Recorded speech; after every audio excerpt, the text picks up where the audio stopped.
We don't like L-shaped ruins in our 40k games. They don't look natural on the board. There is no Games Workshop produced terrain pieces specifically for the Ls. You have to make your own or use third-party ones for tournament boards. They cause problems for movement, like charging, and yet are not the worst thing that terrain in Warhammer 40,000 can be. Come with me, like Christian von Carmian is the ghost of Christmas future, and we'll see what can be. By the end, you may cling to your L-shaped ruins like Batman clings to the memory of his parents. These are some squares. A little update to the UKTC's tournament layout. I played a game on that terrain. Now, looking at just the map, I assumed that these squares were meant to be the Imperial statues. They block line of sight due to their size. They block movement. Good to see some battlefield debris, so everything isn't ruins, that we actually have something that's not wood, sure, but it's not ruins, it's battlefield debris. But no, these are ruins. They use the rules for ruins. There is nothing on it. It is blank. So that tanks can't shoot through it, but they can move through it. The board is dense, but not dense at the same time. So we come to the issue of terrain. It is terrain for rules purposes, but it isn't terrain. Look at the picture of it from my game. That is a tea coaster. Comparing it to other boards, it's a literal coaster. I had initially assumed that that was so people could have a drink at the table, and it had been left on the table so that it can be moved and then you put your drink on it. But no! It's part of the gaming board, apparently. It's too abstract for what it does.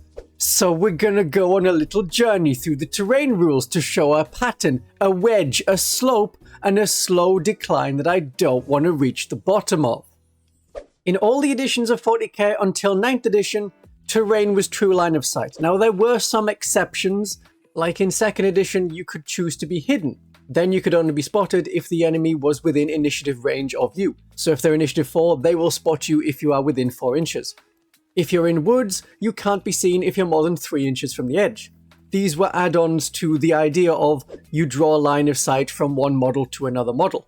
4th edition did something with classifications of terrain and all units, so you had like level 1 terrain, that would hide most infantry, level 2 terrain would only hide bigger things, but that didn't catch on. Generally, if you could see a thing, you could shoot a thing. And that was okay because it was hard to kill an enemy model. Space Marines had a 3+ save and 1 wound, but that was tough.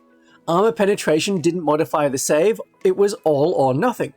Armor Penetration 4 was no save if you had a 4+ save or worse armor save. Against a 3+ save Tactical Marine, they continued to get a 3+ save. So the squishy Imperial Guard types with their 5+ save would have to go into cover, and cover essentially gave you an invulnerable save of the cover value. Craters are 6+, woods are 5+, ruins are 4+, so all guardsmen can have a 4+ invulnerable save, until flames come along, which ignore cover and are AP 5, very toasty. It worked as a system.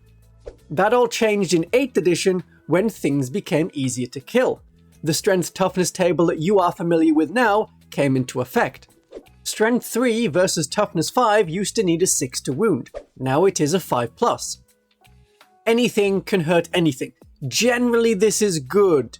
No more looking at an Eldar Wraith army across the board and knowing that the rules do not allow you to hurt them.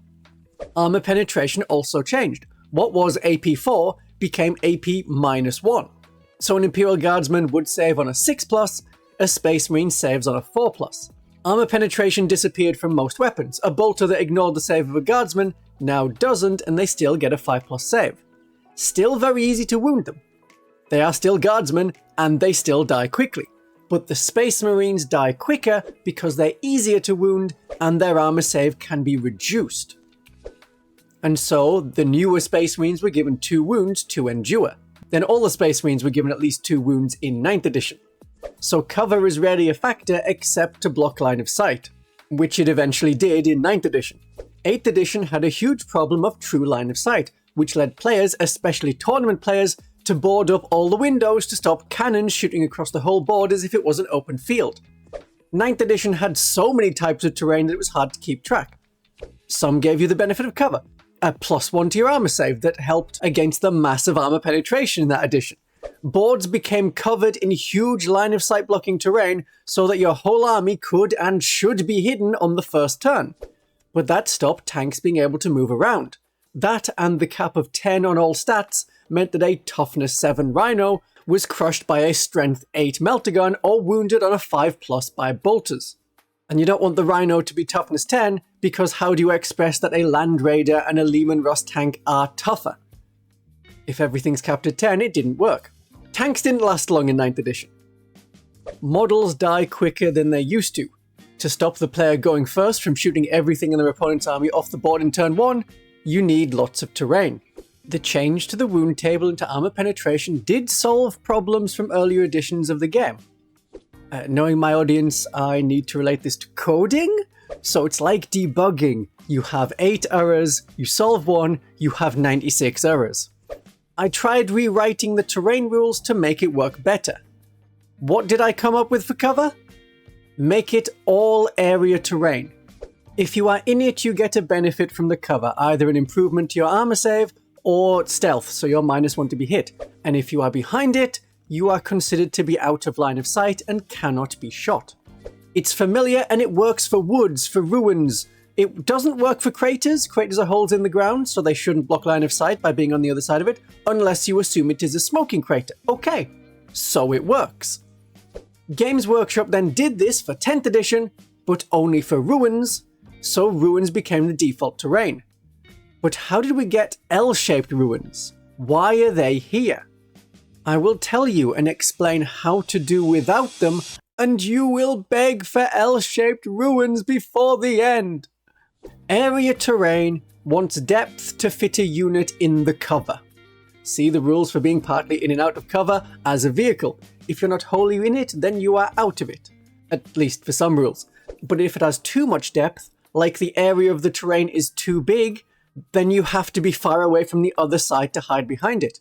And if you have solid walls, then tanks and bikes can't go into it. That's a huge area of the battlefield they can't interact with. So terrain wants to be thin to hide behind, but then you can't fit your models on to shoot from. So the solution? L-shaped ruins.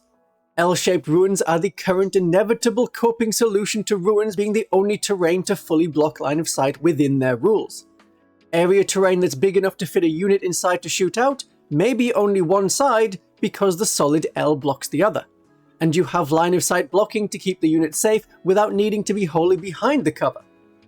And with an L shape, it stands up when you make it entirely out of card or plastic without it having to be too thick. Unfortunately, these unnatural looking structures work. My version was essentially smoke in an area, and I stopped short of making a solution to terrain video because I came up to the problem of height. How do you use those rules to explain being a level up in a building or ruin? Then you have solid walls to hold the up platform, and so you have the wall blocking problem, which I hate and have explained in detail as well as why I dislike it in another video. It's a combination of rules meaning you can stay about an inch from the wall and you cannot be charged. So you don't use L-shaped ruins because they have problems like that. People don't like the L. And because you can't see through one of the sides, a player can line their troops up on the opposite side and you can't get out. Infantry can move through ruin walls, but you can't end a move partially within them. You can't shoot the enemy unit on the other side because you can't see them. So you need another unit to come and help or run the long way around. This is movement blocking. It's a perfectly fine tactic in this edition, but it's based on preventing interaction between two units. Ls are not good for the intuitive nature of the game. If we know that infantry can move through ruins, how are we suddenly in a position where infantry can't move through ruins? So the natural solution that I didn't want to do was have no terrain except area terrain. And no physical terrain. Squares on a board and nothing else. That is not what I mean when I say I want terrain in the 11th edition starter box. Don't provide thin squares of colored card. That is a board game, not a war game. It doesn't match the artwork, which is what gives the feel of the game. The art continually depicts stairs and balconies and city walls and ruins. Solid ruins where you can hide on the other side of a wall and be inches from your enemy. Conflict 47 may be played almost exclusively in a French village because of the limitations of people's terrain, but at least it looks like something. But oh, all bits of card on the board, nothing solid, no ruins, no trees. There it is, your completed gaming table. Just add models and you're done, all with perfectly functional rules. It's just a flat area, all over, with markings for where is terrain and where is not. But think of the advantages, people will say. Think of the good it would do to the game. Faster to get a board ready. No plastic terrain to build and paint. It opens up the game to poor players. The cost of the models from Games Workshop doesn't support that, but the terrain can be made at home from cardboard boxes like cereal boxes. And think of the ease of transportation. One box for a whole haul of tournament terrain. Carry all the terrain you need in a backpack before you see your friend. It may be cheap, it may be easy to transport, but you lose the wargaming side. I don't know what happened to Warmachine, but no one who used to play it at my club still plays it. My general understanding is that it went to tournament. Very competitive was the format, and terrain was card circles of woods near objective circles.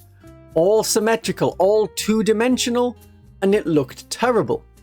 There was no discernible difference between a game in progress and some models and bits of paper scattered across a dinner table. Solid terrain is too complex for an easy-to-understand set of rules. There's so many different kinds you could have. Solid buildings, craters, trees, ruins, walls and fences. There's a lot of different kinds of terrain that need rules. And then you try and make them equal so that game boards of snowy hills or ruined cities or the forest are all, in some way, balanced. You could stick some walls or trees on top, make it look right. We've had cut out areas of the board for trees before, but I don't mean stick, I mean place so that they can be moved or removed. But not at tournaments. You want clear visual demarcations between the terrain.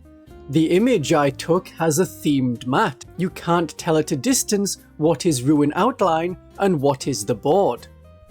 The only way to have terrain work is not to have terrain. Nothing physical, just squares on a board. All squares on a board. Crisscross the squares on the board. Black squares for terrain, white squares are open. What are we doing? Black squares for terrain, white squares are open. What are we playing? Black squares for terrain, white squares are open. They say the first player has advantage, so I play Sacred Rose because they have white armor, and white goes first in chess. So I don't have a solution, besides employing rules along the lines of Conflict 47. Cover is dense, which means you can't shoot through it, but you can shoot into it. Decide at the start of the game what is dense cover, and decide the edges of that. Other things like a low wall, you cannot run through, but you can see across them.